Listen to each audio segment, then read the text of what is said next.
one-liner. Today, we've got a really powerful story for you.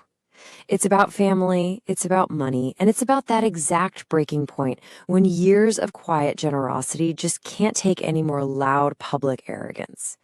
This is a tale of a secret that held up a life, and the few silent clicks that brought the whole thing crashing down. Okay, let's just start with the line that says it all. I mean, this one sentence, it just nails the whole conflict, doesn't it?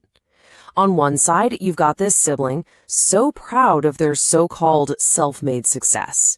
And on the other, you have our protagonist holding this huge, powerful secret. And then there's the action, a simple digital click that carries the weight of years and years of resentment. This is the heart of our story. So to really get how we ended up here at this breaking point, we've got to go back. We need to look at the secret arrangement that was propping this whole thing up, this hidden financial engine running in the background, totally unknown to the person who was benefiting from it. 5 years. Think about that for a second. That's 60 months. For 5 straight years, one sibling was secretly making the mortgage payments for the other. This wasn't just a one-time bailout, here's some cash to help you out kind of thing. No, this was a long-term, systematic financial safety net that let one person live a life they absolutely could not afford on their own. And this is what we're calling the invisible wallet, right? It's this constant, silent flow of money from one person to the other. It's a financial cushion that's completely off the books, totally out of sight. The person receiving it feels all the stability, they're enjoying all the benefits, but they have no clue where that security is actually coming from. And this is where it gets really wild. Look at the contrast here. It's just night and day.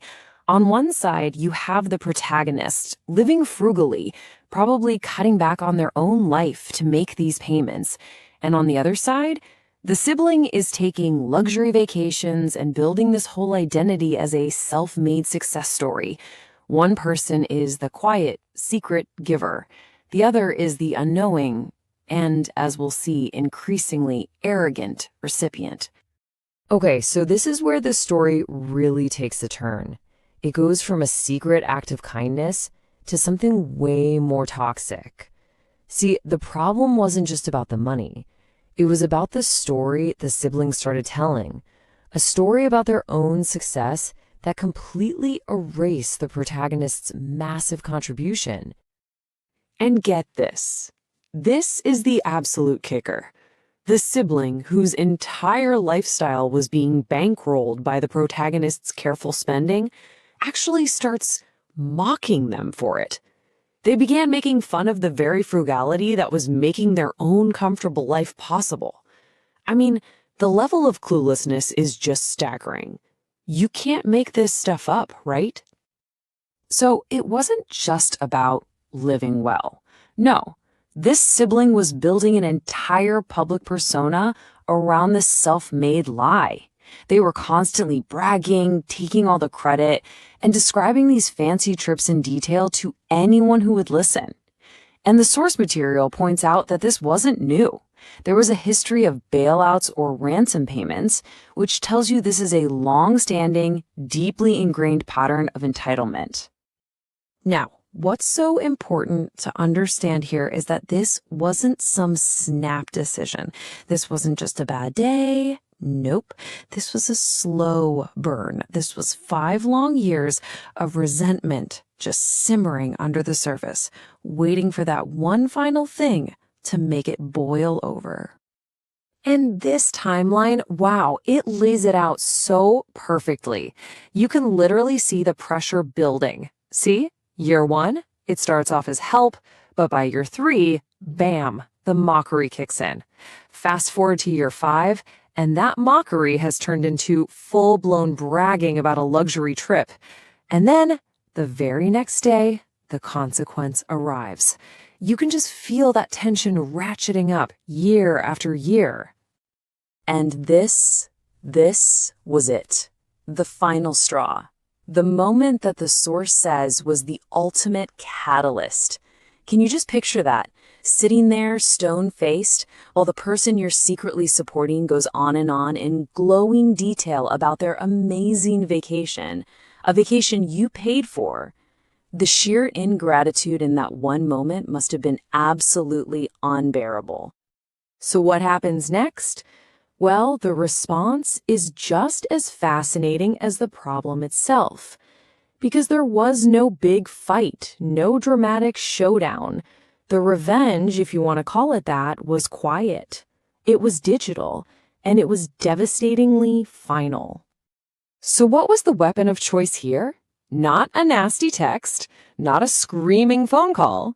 It was the online banking portal. You know, that thing you and I use every week to pay our bills? That simple, boring tool became the instrument of a massive, life-altering financial decision. It just goes to show you how much power we have with just a few clicks. And look how it all went down. 4 simple steps. Log in, find the transfer, click cancel, confirm. That's it. In just a few quiet, deliberate clicks, a 5-year financial arrangement, and the entire self-made lie it was supporting came to a sudden, permanent end. No drama, just digital finality. All right, so let's zoom out. What's the real takeaway here? What does this story really tell us? Because it isn't just about a family squabbling over a mortgage. It's a really powerful and raw case study in financial secrets, personal boundaries, and the huge emotional cost of a lie. And this really gets to the core of it. The real conflict was never really about the money. The protagonist was clearly willing to make the payments. The true cost, the thing that made it all fall apart, was the crushing emotional weight of doing it all in the face of not just a lack of gratitude, but active mockery. It was the arrogance, not the expense, that finally broke the camel's back. And that leaves us with the big question, doesn't it? The one at the heart of this whole mess, and one that I think we can all think about in our own lives. At what point does a generous act of support cross the line? When does helping someone stop being helpful and start enabling their bad behavior, their arrogance, and their delusions? It's definitely something to think about.